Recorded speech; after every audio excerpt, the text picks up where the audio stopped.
মানুষের কোন বিষয়ে অহংকার থাকে? সময়, ক্ষমতা, শরীর আর সম্পত্তি। আর এই চারটেই সর্বদা সঙ্গে থাকে না। কি বিচিত্র ব্যাপার! আপনি নিজেই দেখুন। সময় আজ ভালো হলেও কাল অবশ্যই খারাপ হতে পারে। ক্ষমতা আজ আপনার থাকলেও কাল তা নাও থাকতে পারে। এই শরীরটা তো নশ্বরই বটে। যত আপনি বার্ধক্যের দিকে অগ্রসর হবেন, দুর্বল হতে থাকবেন, সৌন্দর্য ক্ষীণ হতে থাকবে। আর সম্পত্তি আজ আপনার, কাল অন্য কারোর হয়ে যাবে। আর এই সমস্ত নশ্বর জিনিসে মন কেন্দ্রীভূত করতে করতে ব্যক্তি ভুলে যান সেই বিষয়গুলি যা সর্বদা আপনার সাথে থাকবে, আপনার ঢাল হবে, আপনার সম্বল হয়ে থাকবে। আর তা হল আপনার স্বভাব, বুদ্ধি, সৎসঙ্গ আর খাঁটি সম্পর্ক।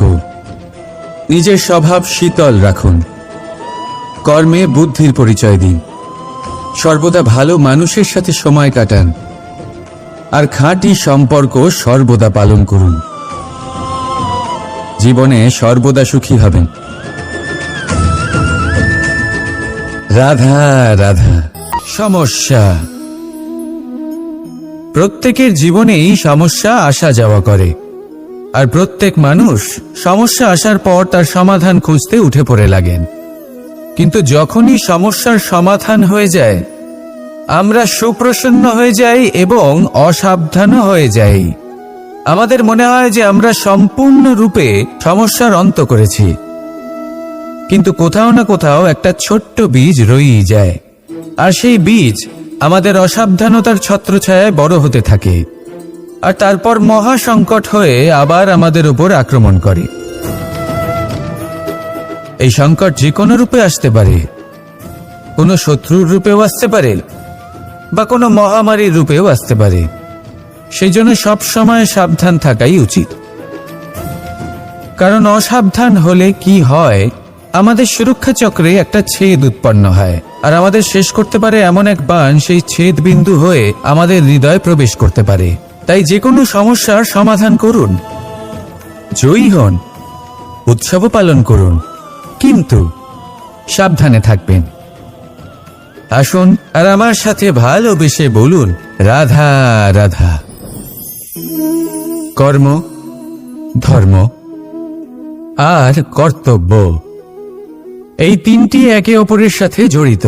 আর অনেক সময় এই তিনটি পালন করতে করতে আমাদের সেই ব্যক্তির সামনে গিয়ে দাঁড়াতে হয়, তার বিরুদ্ধেই যেতে হয়, যাকে আমরা সব থেকে বেশি ভালোবাসি। কিন্তু সেইখানে এই যুদ্ধ কোনো ব্যক্তিগত যুদ্ধ থাকে না। এ হলো কর্ম, ধর্ম আর কর্তব্যের যুদ্ধ। এটা সরল নয়, অত্যন্ত কঠিন হয় তার সম্মুখীন হওয়া যাকে আমরা সব থেকে বেশি সম্মান করি। কিন্তু আমাদের তো আমাদের ধর্মের পথে চলতেই হবে, কারণ আমরা কর্মবদ্ধ, কর্তব্যবদ্ধ, আর এটাই করা উচিত। শুধু এটুকু মনে রাখবেন, যদি আপনার উদ্দেশ্য শুভ হয়, আপনার ভাবনা শুভ হয়, আপনি যদি কর্ম, ধর্ম আর কর্তব্যের পথে অগ্রসর হন, তাহলে এই প্রক্রিয়াতে যদি আপনাকে আপনার আরাধ্যেরও সামনে দাঁড়াতে হয়, তাহলেও আপনার কোনো ক্ষতি হবে না। তাহলে আসুন আর আমার সাথে ভালোবেসে বলুন রাধা রাধা। প্রেম, ঘৃণা, এই দুই হলো একই শব্দ। কিভাবে? দেখুন না, দুটোতেই আড়াই অক্ষর রয়েছে। দুটোই হলো সেই অনুভূতি যা আমাদের মনের সাথে জড়িত, আর এই দুই অনুভূতির সাথেই জড়িত মানুষ আমাদের জন্য গুরুত্বপূর্ণ। পার্থক্য শুধু এটাই যে প্রেম পায় সম্মান আর ঘৃণাকে করা হয় অবজ্ঞা। এরকম কেন? কারণ প্রেম হলো সেই অনুভূতি যেখানে মানুষ সব কিছু দিয়ে দিতে চায়, সব কিছু লুটিয়ে দিতে চায়। সেখানে ঘৃণা হলো এমন অনুভূতি যেখানে মানুষ সব কিছু কেড়ে নিতে চায়, সব কিছু জিতে নিতে চায়। তাও প্রেমের অনুভূতি কখনো আপনাকে হারতে দেয় না, আর ঘৃণার অনুভূতি কখনো আপনাকে জিততে দেয় না। এবার কি করবেন আপনি? একটাই জীবন, ঘৃণার সাথে বাঁচবেন নাকি প্রেমের সাথে? আমি তো প্রেমকেই চয়ন করব। রাধা রাধা। আমরা কর্ম করি, আর সেই কর্ম অনুসারে আমাদের তার ফল প্রাপ্ত হয়। এখন এই কর্ম আরো শ্রেষ্ঠ হতে থাকে, আমরা আরো প্রেরিত হতে থাকি। তার জন্য আমরা বড় বড় জ্ঞানীদের থেকে প্রভাবশালী, প্রেরণাদায়ক ব্যক্তির সাথে দেখা করার চেষ্টা করি। দেখা করিও, নিজের কর্মের বিষয়ে বিচার করি, আলোচনা করি, তাই তো? কারণ আমাদের কাজ দেখে তাতে বিশেষ মতামত সামনে থাকা ব্যক্তি দিতে পারে, কিন্তু এই পুরো চক্রতে সংসারের সব থেকে গুরুত্বপূর্ণ ব্যক্তির সাথে কথা বলতে আমরা ভুলেই যাই। আপনি কি জানেন সংসারের সব থেকে গুরুত্বপূর্ণ ব্যক্তি কে? স্বয়ং আপনি। হ্যাঁ, আপনি সে। আপনি জীবিত আছেন, তাই এই সংসার জীবিত আছে। আপনি হলেন আপনার সমস্ত কর্মের কেন্দ্র। তাই এবার থেকে প্রতিদিন একটু সময় নিজের জন্য বের করে নিজের সাথে কথা বলুন। নিজেকে বুঝুন, নিজের কর্মকে বুঝুন। কিছু প্রশ্ন আসবে, কিছুর উত্তর পাবেন। আরো কিছু প্রশ্ন আসবে যার উত্তর আপনি অবশ্যই পাবেন, কিন্তু এটা করবেন অবশ্যই, নয়তো আপনি এই সংসারের সব থেকে গুরুত্বপূর্ণ ব্যক্তির সাথে দেখা করার সুযোগই হারিয়ে ফেলবেন। এবার বলুন, আপনি কি এরকম চাইবেন? রাধা রাধা। পাওয়া এবং হারিয়ে ফেলা, এই দুই হলো জীবনের অভিন্ন অঙ্গ। আমরা যেমন কিছু পেয়ে থাকি, তেমন কিছু হারিয়েও থাকি। কিছু স্বপ্ন সার্থক হয়, আবার কিছু লক্ষ্য অপূর্ণই থেকে যায়।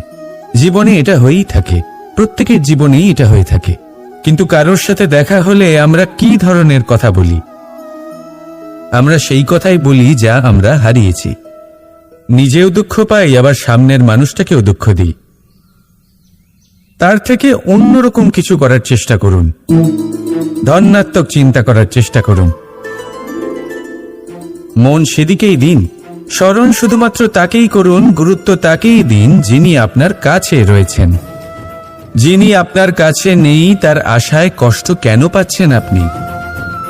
সেগুলিকেই প্রাধান্য দিন যা আজ এখন বর্তমানে আপনার কাছে রয়েছে। যেমন আমি কংস মামাকে স্মরণ করি না, যিনি আমার ছেলেবেলা নষ্ট করে দিয়েছেন। আমি স্মরণ করি আমার যশোদা মাকে, আমার বলরাম দাদাকে, আমার রাধাকে, যারা আমার জীবনকে ভরিয়ে তুলেছেন। আপনিও ঠিক এটাই করুন, আর আমার সাথে ভালোবেসে বলুন, রাধা রাধা। কথায় বলা হয়, জীবনে ভালোবাসাই হলো সুখের মূল। এটা সত্য। এবার প্রশ্ন হলো এটাই যে এই ভালোবাসা কার সাথে করা উচিত? যদি আপনি কিছুক্ষণের জন্য সুখ পেতে চান, তাহলে ভালোবাসুন নিজের রুচি মতো। যদি আপনি কিছুদিনের জন্য সুখ পেতে চান, ভালোবাসুন নিজের বন্ধুদের। যদি আপনি কয়েক মাসের জন্য, কয়েক বছর বা অনেক বছরের জন্য সুখী হতে চান, তাহলে ভালোবাসুন নিজের পরিবারকে, মাতা পিতা, নিজের সন্তান, স্বামী স্ত্রী, নিজের আত্মীয়দের। কিন্তু যদি আপনি চিরকালের জন্য সুখী হতে চান, তাহলে ভালোবাসতে হবে শুধু নিজের কর্মগুলিকে। কারণ সম্পর্ক যেমনই হোক না কেন, কখনো না কখনো ভেঙে যাবেই। এই সংসার হলো এমনই যে যাদের সঙ্গ আমরা পাই, তাদের সঙ্গ একদিন ত্যাগ করতে হয়। শুধু কর্মই হলো এমন এক সঙ্গ যা কখনো আপনাকে ত্যাগ করবে না। আপনার মৃত্যুর পরেও এই কর্ম আপনাকে বাঁচিয়ে রাখবে। তাই সবসময় মনে রাখবেন, এই কর্ম ধর্ম মনে করে পালন করা উচিত। জীবনের শেষ মুহূর্ত পর্যন্ত কর্মকে ভালোবাসুন, জীবনের শেষ মুহূর্ত পর্যন্ত সুখে থাকবেন। আর আমি তো সবসময় বলি, শুধু কর্ম করতে থাকো, ফলের চিন্তা করো না। তাহলে আসুন আর আমার সাথে ভালোবেসে বলুন, রাধা রাধা, সদিচ্ছা। দেখতে গেলে 3 অক্ষরে তৈরি এই শব্দ, কিন্তু সমস্ত ত্রিলোক তার উপরেই আধারিত। আপনি এই সংসারে এসেছেন, তখন অবশ্যই শ্বাস নেবেন, কিন্তু তার বদলে আপনাকে কিছু তো দিতেই হবে। আপনার উপর নির্ভর করছে আপনি কি দেবেন। কি দেবেন এই সংসারকে, এই সমাজকে, নিজের পরিবারকে, আর তার বদলে কি নেবেন? যশ নাকি অপযশ? দেখুন, এক ছিল রাবণ, যে কিনা সমুদ্র পার করল সীতাকে অপহরণ করার জন্য, আর এক ছিলেন রামচন্দ্র, যিনি সমুদ্র পার করেছিলেন, সেতু বানিয়ে গিয়েছিলেন সীতাকে ফিরিয়ে নিয়ে আসার জন্য।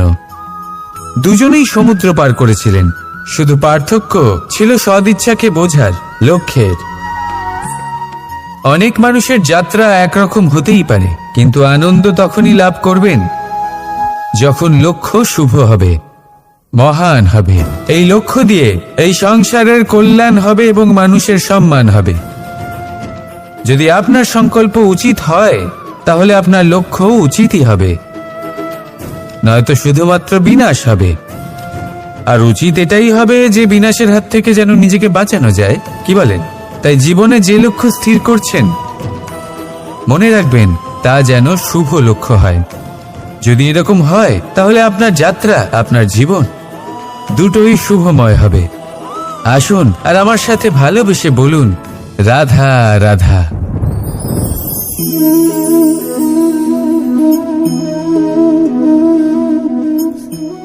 মুক্ত। এই মুক্তই সবাইকে মোহিত করে দেয়, নিজের দিকে আকর্ষিত করে। অত্যন্ত সুন্দর, গোল, শুভ্র। মুক্ত দ্বারা নির্মিত আভূষণ, তা হয়তো সে মুকুটই হোক বা কোনো স্ত্রীর অলংকার, তাকে আরো সুন্দর করে তোলে, তাকে আরো সুন্দর দেখতে লাগে। এবার এই মুক্তকে এত সুন্দর দেখার জন্য কত কষ্ট সহ্য করতে হয়, তা কি কখনো আপনি ভেবেছেন? এই মুক্ত ঝিনুক থেকে বের করা হয়, ঝিনুক যা কিনা সমুদ্রের তলদেশে থাকে। ওকে কত কষ্ট সহ্য করতে হয়, জলের চাপ সহ্য করতে হয়, সমুদ্রের স্রোত সহ্য করতে হয়। এই ঝিনুককে এত কষ্ট সহ্য করতে হয়, এই মুক্তকে এত কষ্ট সহ্য করতে হয়, তারপরে এর রূপ এত সুন্দর হয়। যদি আপনিও আপনার পরিশ্রমের সৌন্দর্য, নিজের পরাক্রমের সৌন্দর্য এই সংসারে প্রকাশিত করতে চান, তাহলে আপনাকেও কষ্ট সহ্য করতেই হবে। তাই জীবনে যখনই সংকট আসবে, বিপদ আসবে, সমস্যা আসবে, তখন একে সুযোগ হিসেবে গ্রহণ করুন। কারণ এই বিপদের সাথেই লড়াই করে আপনি মুক্তর মতোই পরিশুদ্ধ হয়ে উঠবেন। তাহলে আসুন আর আমার সাথে ভালোবেসে বলুন, রাধা রাধা। যখনই আমরা কথা বলি জলরাশির বিষয়ে, যখন আমরা তুলনা করি, তখন আমাদের খুব ভালো লাগে মিষ্টি সরোবর, পুকুর, নদী। আর আমরা অপেক্ষা করে থাকি সাগরের জন্য, সমুদ্রের জন্য। কেন করি? কারণ এই সাগর, এই সমুদ্র, এ হলো অত্যন্ত বিশাল আর ভয়ানক। এর জলও কিন্তু নোনতা, যা আমরা পান করতে পারি না। কখনো ভেবে দেখেছেন এই সমুদ্রের অন্তরে এই নোনতা জল, এই নোনতা ভাব, এটা আসে কোত্থেকে? এই যে সমুদ্র, যে প্রবাহমান নদীর থেকে যে খনিজ নির্গত হয়, তার ভান্ডার হলো এটা। সেই খনিজকে নিজের অন্তরে গ্রহণ করে, সেই নোনতা ভাব নিজের মধ্যে সমাহিত করে, আর তারপর সেই নোনতা জল বাষ্পে পরিণত হয়ে ওপরে উঠে যায়, যা মেঘ হয়ে আপনার ওপর মিষ্টি বৃষ্টি হয়ে ঝরে পড়ে। এ হলো সমুদ্রের ত্যাগ, যার জন্য আপনি মিষ্টি জল পান করতে পারছেন, সে নদী থেকেই হোক বা সরোবর থেকে। সেই জন্যই হয়তো সাগর হলো এত মহান, হয়তো সেই জন্যই রত্ন সাগরে পাওয়া যায়। তাই মনে রাখবেন, ক্ষমতা তারই হয় যে ত্যাগ করতে জানে, কোনো বিষকে নিজের মধ্যে ধারণ করে নিতে জানে। তাহলে আপনিও এটাই করুন, এতটাই শক্তিশালী হয়ে উঠুন, আর আমার সাথে ভালোবেসে বলুন, রাধা রাধা। পরিচ্ছন্নতা। বর্তমানের এই প্রজন্ম আগের প্রজন্মের এই যে অতিশুদ্ধতার অভ্যেস ছিল, তা নিয়ে ঠাট্টা করে, তাকে মূর্খতা মনে করে। বুঝতেই পারে না কেন? আমাদের মা, ঠাকুমা, দিদিমা এদের দেখেছি সকালে উঠে সবার আগে স্নান করেন। কেন? বুঝতেই পারে না। কেন কথায় কথায় বারান্দা উঠোন পরিষ্কার করা হয়? বুঝতেই পারে না। অনেক মানুষজন এটাকে ধার্মিক এবং অন্ধবিশ্বাস বলে, কিন্তু যদি আমি আপনাকে সত্যি কথা বলি, প্রত্যেক ধর্ম বিজ্ঞানসম্মত। প্রত্যেক কাজের পেছনে বৈজ্ঞানিক সত্যতা লুকিয়ে রয়েছে, কিন্তু প্রত্যেক মানুষ সেই নিয়ে কতটা ভাবেন, কতটা বোঝেন আর কি পদক্ষেপ নেন তা হলো আলাদা এবং অত্যন্ত গুরুত্বপূর্ণ, কিন্তু তা হলো বিজ্ঞানসম্মত। আজও যখন আমি আগে বাড়ি যাই, মা সবার আগে আমার হাত পা ধুয়ে দেন, তারপর সবকিছু। তাই আপনি পরিচ্ছন্ন থাকুন, তাহলে আপনি সুস্থ থাকবেন। তখনই আপনার মনে ভক্তিভাব আসবে, তখনই এই সমগ্র সংসারকে সামলানোর শক্তি অর্জন করতে পারবেন। তাহলে পরিচ্ছন্ন থাকুন, সব ভালো থাকবে। রাধা রাধা। এটা দেখতে পাচ্ছেন? আপনি নিশ্চয়ই জানেন এটা কি। এটা বড়ই বিচিত্র এক বস্তু। এটা হলো কয়লা। আমি একে বিচিত্র এই কারণে বলছি, ভেবে দেখুন, যদি এটা গরম হয় আর আপনি এটাকে ধরে ফেলেন, এটা আপনার হাত পুড়িয়ে ফেলবে। আর যদি এটা ঠান্ডা হয় আর আপনি এটা ধরেন, তাহলে এটা আপনার হাতে কালি লাগিয়ে দেবে। অর্থাৎ যে কোনো পরিস্থিতিতেই, যে কোনো রূপেই থাকুক না কেন, গরম হোক অথবা ঠান্ডা, এটা কোনো না কোনোভাবে আপনার ক্ষতি অবশ্যই করবে। এরকমই হয় খারাপ মানুষজন, বদসঙ্গ, ঠিক কয়লার মতো। আপনি যদি কিছু নাও করেন, যাই হয়ে যাক, এরা যদি আপনার কাছে থাকে, তাহলে কোনো না কোনো ভাবে জীবনে আপনার কোনো না কোনো ক্ষতি অবশ্যই হবে। তাই নিজের জীবনে সবসময় সঙ্গতের নির্ণয় অত্যন্ত ভেবেচিন্তে করবেন। রাধা রাধা। ইচ্ছে, সিদ্ধান্ত আর নিশ্চয়তা, এই শব্দগুলো আমরা আমাদের জীবনে অনেকবার শুনেছি, তাই না? জীবনে অনেক সময় অনেক কিছু পেতে খুবই ইচ্ছে করে, কিন্তু শুধু ইচ্ছে হলেই কি সবকিছু পাল্টায়? সবকিছু পাওয়া যায়? অনুর্বর জমিতে বাস করা ব্যক্তির মনে ইচ্ছে হয় যেন সে শীতল জল পায়, কিন্তু সে পায় না। যে এক কুয়ো খোঁড়ার সিদ্ধান্ত নিয়েছে, সে মাটি খোঁড়ার জন্য কোদাল অবশ্যই পেয়ে যায়।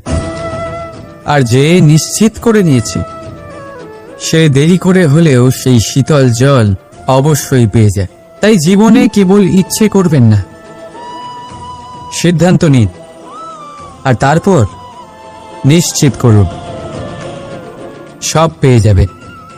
আর ভালোবেসে বলুন, রাধা রাধা। স্বপ্ন আর লক্ষ্য একই মনে হয়। এই দুইয়েরই কথা মানুষ কল্পনা করেন, এই দুই মানুষ অর্জন করতে চান। আর এই দুই পূর্ণ হলে মানুষ নিজেকে অত্যন্ত ভাগ্যবান বলে মনে করেন। কিন্তু এই দুইয়ের মধ্যে পার্থক্য আছে। পার্থক্য এই যে স্বপ্নের জন্য বিনা পরিশ্রমের ঘুম দরকার হয়, আর লক্ষ্যের জন্য বিনা ঘুমের পরিশ্রম। যে ব্যক্তি ঘুমের মধ্যে স্বপ্ন দেখতে থাকেন, জেগে ওঠার পর তার হাত খালি থেকে যায়। আর যে ব্যক্তি পরিশ্রম করেন, শয়নকালেও তার হাত তার লক্ষ্যেই থাকে। তাই যদি স্বপ্নও দেখতে হয়, তাহলে লক্ষ্য জেনে পরিশ্রম করুন আর ভালোবেসে বলুন, রাধা রাধা। জীবনে কিছু করে দেখাতে হলে আকাশের সেই সীমা ছুঁতে হবে যে সীমা ছোঁয়ার কথা আপনি কখনো ভাবতেও পারেন না। তাহলে নিজের মধ্যে এই তিনটি গুণ সম্মিলিত করুন। প্রথম, নিজের লক্ষ্যে পৌঁছবার ইচ্ছে, একাগ্রতা।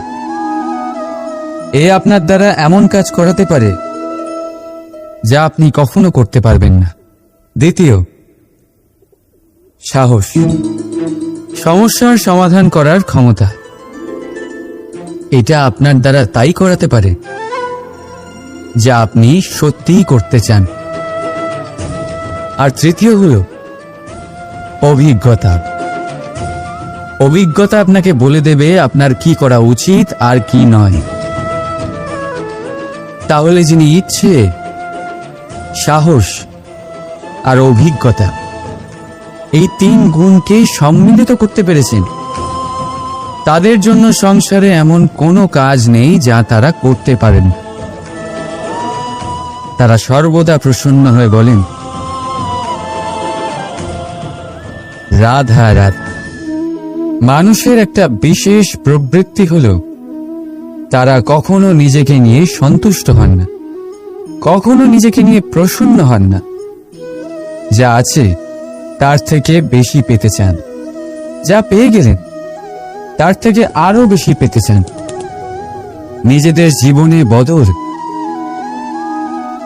পরিবর্তন আনতে চান। আর এই প্রবৃত্তি এই সংসারের সবচেয়ে মহান,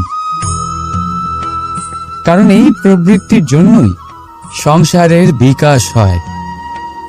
কিন্তু এই বদলের জন্য মানুষ তার খোঁজে থাকেন যা তার জীবনে বদল আনতে পারবে, তাকে পথ দেখাতে পারবে, তার জীবনে পরিবর্তন আনতে পারবে। আর তাই মানুষ সংসার জুড়ে তাকেই খোঁজেন যিনি তার পাশেই আছেন।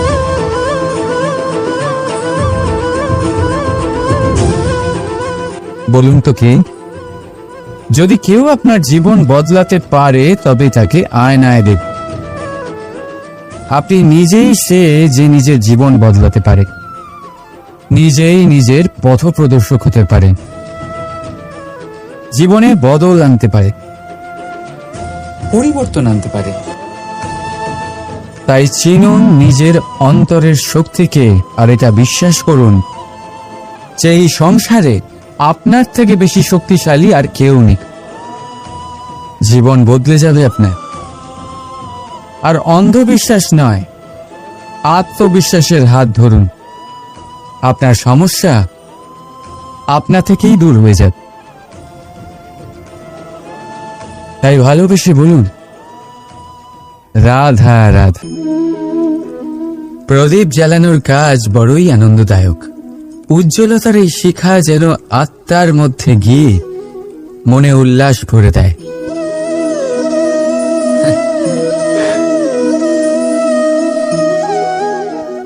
আমি কি করলাম? আমি একে নিভিয়ে দিলাম, অথচ এই দিয়েই আমি অন্য প্রদীপগুলি জ্বালিয়েছিলাম। কারণ যতক্ষণ এই শিখা অন্য প্রদীপগুলিকে জ্বালাচ্ছিল ততক্ষণ এই নিজেও জ্বলছিল। কিন্তু যেই ও এই কাজ করা ছেড়ে দিল তখন একেও নিভতে হল। বুঝলেন? সেরকমই জীবন হলো উজ্জ্বলতা দেওয়ার আরেক নাম। যদি জীবনে শুভ কাজ করেন, অপরের উপকার করে, অন্যদের সহায়তা করে, তাহলেই জীবিত থাকবেন।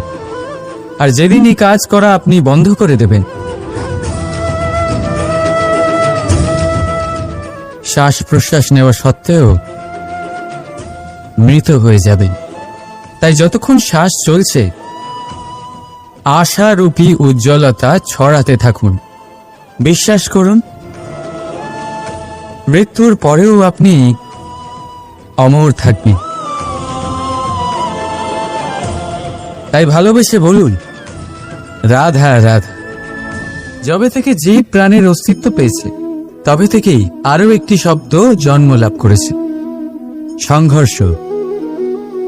জন্মলগ্ন থেকেই মানুষকে বাঁচার জন্য সংঘর্ষ করে যেতে হয়। কখনো নিজের লক্ষ্যে পৌঁছবার জন্য সংঘর্ষ করতে হয়, আর কখনো যা পেয়েছেন তাকে রক্ষার জন্য সংঘর্ষ করতে হয়। কিন্তু প্রত্যেকে একই অভিযোগ করে যে সংঘর্ষ করার সময় ভীষণ কষ্ট হয়।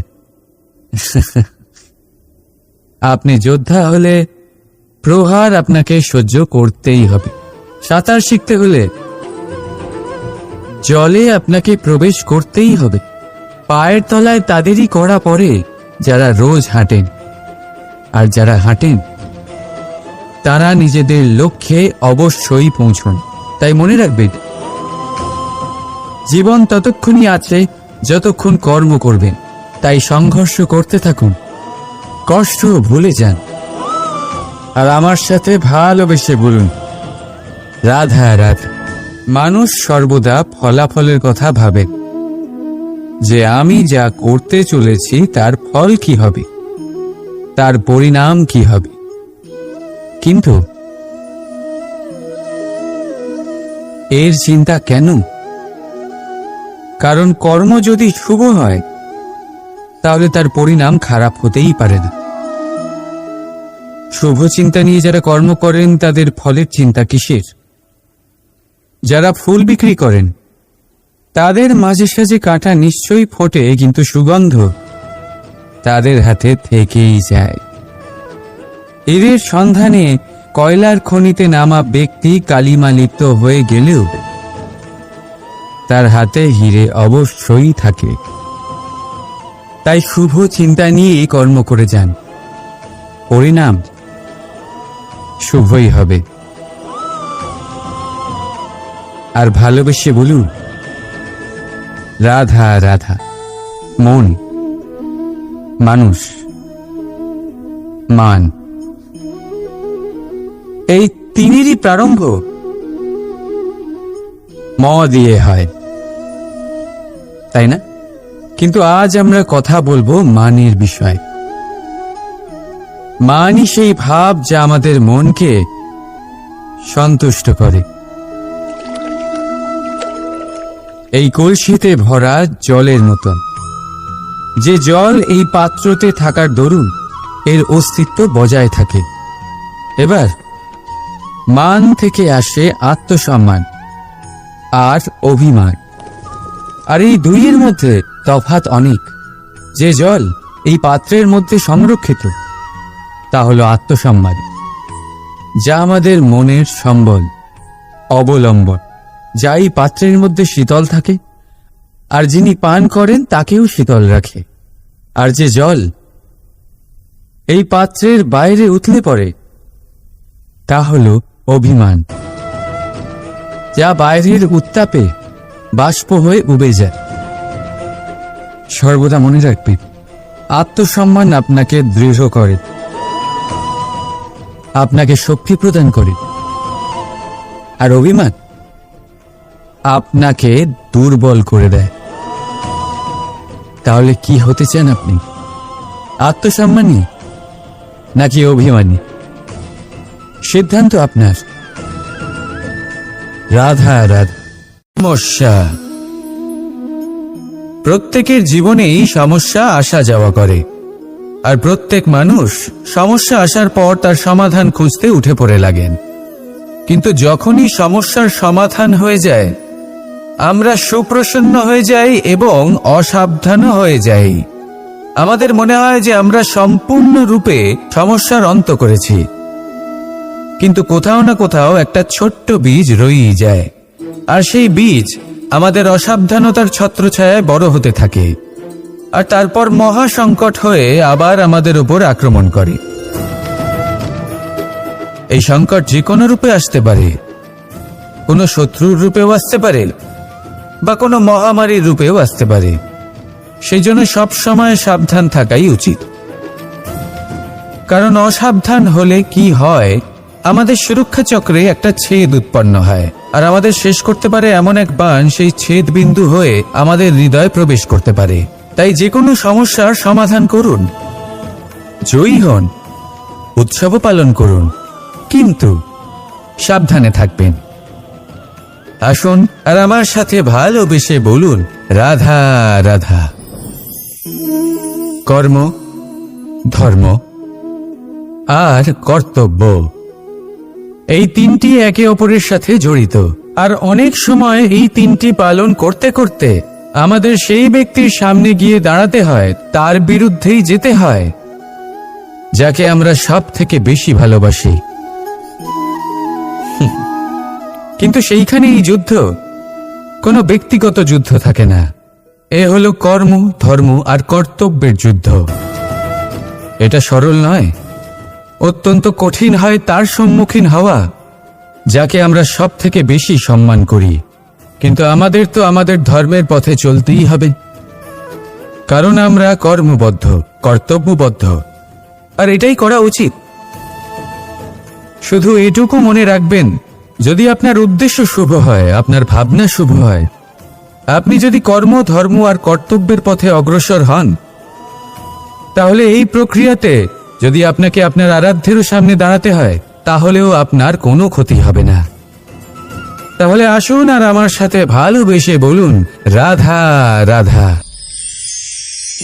মানুষের কোন বিষয়ে অহংকার থাকে? সময়, ক্ষমতা, শরীর আর সম্পত্তি। আর এই চারটেই সর্বদা সঙ্গে থাকে না। কি বিচিত্র ব্যাপার! আপনি নিজেই দেখুন। সময় আজ ভালো হলেও কাল অবশ্যই খারাপ হতে পারে। ক্ষমতা আজ আপনার থাকলেও কাল তা নাও থাকতে পারে। এই শরীরটা তো নশ্বরই বটে। যত আপনি বার্ধক্যের দিকে অগ্রসর হবেন, দুর্বল হতে থাকবেন, সৌন্দর্য ক্ষীণ হতে থাকবে। আর সম্পত্তি আজ আপনার, কাল অন্য কারোর হয়ে যাবে। আর এই সমস্ত নশ্বর জিনিসে মন কেন্দ্রীভূত করতে করতে ব্যক্তি ভুলে যান সেই বিষয়গুলি যা সর্বদা আপনার সাথে থাকবে, আপনার ঢাল হবে, আপনার সম্বল হয়ে থাকবে। আর তা হল আপনার স্বভাব, বুদ্ধি, সৎসঙ্গ আর খাঁটি সম্পর্ক। নিজের স্বভাব শীতল রাখুন, কর্মে বুদ্ধির পরিচয় দিন, সর্বদা ভালো মানুষের সাথে সময় কাটান, আর খাঁটি সম্পর্ক সর্বদা পালন করুন। জীবনে সর্বদা সুখী হবেন। রাধা রাধা। আমরা কর্ম করি, আর সেই কর্ম অনুসারে আমাদের তার ফল প্রাপ্ত হয়। এখন এই কর্ম আরো শ্রেষ্ঠ হতে থাকে, আমরা আরো প্রেরিত হতে থাকি। তার জন্য আমরা বড় বড় জ্ঞানীদের থেকে প্রভাবশালী, প্রেরণাদায়ক ব্যক্তির সাথে দেখা করার চেষ্টা করি, দেখা করিও। নিজের কর্মের বিষয়ে বিচার করি, আলোচনা করি, তাই তো? কারণ আমাদের কাজ দেখে তাতে বিশেষ মতামত সামনে থাকা ব্যক্তি দিতে পারে। কিন্তু এই পুরো চক্রতে সংসারের সব থেকে গুরুত্বপূর্ণ ব্যক্তির সাথে কথা বলতে আমরা ভুলেই যাই। আপনি কি জানেন সংসারের সব থেকে গুরুত্বপূর্ণ ব্যক্তি কে? স্বয়ং আপনি। হ্যাঁ, আপনি সে। আপনি জীবিত আছেন, তাই এই সংসার জীবিত আছে। আপনি হলেন আপনার সমস্ত কর্মের কেন্দ্র। তাই এবার থেকে প্রতিদিন একটু সময় নিজের জন্য বের করে নিজের সাথে কথা বলুন, নিজেকে বুঝুন, নিজের কর্মকে বুঝুন। কিছু প্রশ্ন আসবে, কিছুর উত্তর পাবেন, আরো কিছু প্রশ্ন আসবে যার উত্তর আপনি অবশ্যই পাবেন। কিন্তু এটা করবেন অবশ্যই, নয়তো আপনি এই সংসারের সব থেকে গুরুত্বপূর্ণ ব্যক্তির সাথে দেখা করার সুযোগই হারিয়ে ফেলবেন। এবার বলুন, আপনি কি এরকম চাইবেন? রাধা রাধা। প্রেম, ঘৃণা, এই দুই হলো একই শব্দ। কিভাবে? দেখুন না, দুটোতেই আড়াই অক্ষর রয়েছে। দুটোই হলো সেই অনুভূতি যা আমাদের মনের সাথে জড়িত। আর এই দুই অনুভূতির সাথেই জড়িত মানুষ আমাদের জন্য গুরুত্বপূর্ণ। পার্থক্য শুধু এটাই যে প্রেম পায় সম্মান, আর ঘৃণাকে করা হয় অবজ্ঞা। এরকম কেন? কারণ প্রেম হলো সেই অনুভূতি যেখানে মানুষ সব কিছু দিয়ে দিতে চায়, সব কিছু লুটিয়ে দিতে চায়। সেখানে ঘৃণা হলো এমন অনুভূতি যেখানে মানুষ সব কিছু কেড়ে নিতে চায়, সব কিছু জিতে নিতে চায়। তাও প্রেমের অনুভূতি কখনো আপনাকে হারতে দেয় না, আর ঘৃণার অনুভূতি কখনো আপনাকে জিততে দেয় না। এবার কি করবেন আপনি? একটাই জীবন। ঘৃণার সাথে বাঁচবেন নাকি প্রেমের সাথে? আমি তো প্রেমকেই চয়ন করব। রাধা রাধা। পাওয়া এবং হারিয়ে ফেলা। এই দুই হলো জীবনের অভিন্ন অঙ্গ।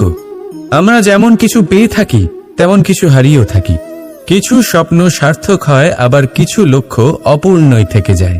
জীবনে এটা হয়েই থাকে, প্রত্যেকের জীবনেই এটা হয়ে থাকে। কিন্তু কারোর সাথে দেখা হলে আমরা কি ধরনের কথা বলি? আমরা সেই কথাই বলি যা আমরা হারিয়েছি। নিজেও দুঃখ পাই, আবার সামনের মানুষটাকেও দুঃখ দিই। তার থেকে অন্যরকম কিছু করার চেষ্টা করুন, ধনাত্মক চিন্তা করার চেষ্টা করুন। মন সেদিকেই দিন, স্মরণ শুধুমাত্র তাকেই করুন, গুরুত্ব তাকেই দিন যিনি আপনার কাছে রয়েছেন। যিনি আপনার কাছে নেই তার আশায় কষ্ট কেন পাচ্ছেন আপনি? সেগুলিকেই প্রাধান্য দিন যা আজ এখন বর্তমানে আপনার কাছে রয়েছে। যেমন আমি কংস মামাকে স্মরণ করি না, যিনি আমার ছেলেবেলা নষ্ট করে দিয়েছেন। আমি স্মরণ করি আমার যশোদা মাকে, আমার বলরাম দাদাকে, আমার রাধাকে, যারা আমার জীবনকে ভরিয়ে তুলেছেন। আপনিও ঠিক এটাই করুন আর আমার সাথে ভালোবেসে বলুন, রাধা রাধা। কথায় বলা হয়, জীবনে ভালোবাসাই হলো সুখের মূল। এটা সত্য। এবার প্রশ্ন হলো এটাই যে এই ভালোবাসা কার সাথে করা উচিত?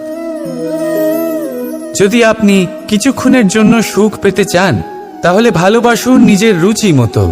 যদি আপনি কিছুদিনের জন্য সুখ পেতে চান ভালোবাসুন নিজের বন্ধুদের। যদি আপনি কয়েক মাসের জন্য, কয়েক বছর বা অনেক বছরের জন্য সুখী হতে চান তাহলে ভালোবাসুন নিজের পরিবারকে, মাতা পিতা, নিজের সন্তান, স্বামী স্ত্রী, নিজের আত্মীয়দের। কিন্তু যদি আপনি চিরকালের জন্য সুখী হতে চান তাহলে ভালোবাসতে হবে শুধু নিজের কর্মগুলিকে। কারণ সম্পর্ক যেমনই হোক না কেন কখনো না কখনো ভেঙে যাবেই। এই সংসার হলো এমনই যে যাদের সঙ্গ আমরা পাই তাদের সঙ্গ একদিন ত্যাগ করতে হয়। শুধু কর্মই হলো এমন এক সঙ্গ যা কখনো আপনাকে ত্যাগ করবে না। আপনার মৃত্যুর পরেও এই কর্ম আপনাকে বাঁচিয়ে রাখবে। তাই সবসময় মনে রাখবেন, এই কর্ম ধর্ম মনে করে পালন করা উচিত। জীবনের শেষ মুহূর্ত পর্যন্ত কর্মকে ভালোবাসুন, জীবনের শেষ মুহূর্ত পর্যন্ত সুখে থাকবেন। আর আমি তো সবসময় বলি, শুধু কর্ম করতে থাকো, ফলের চিন্তা করো না।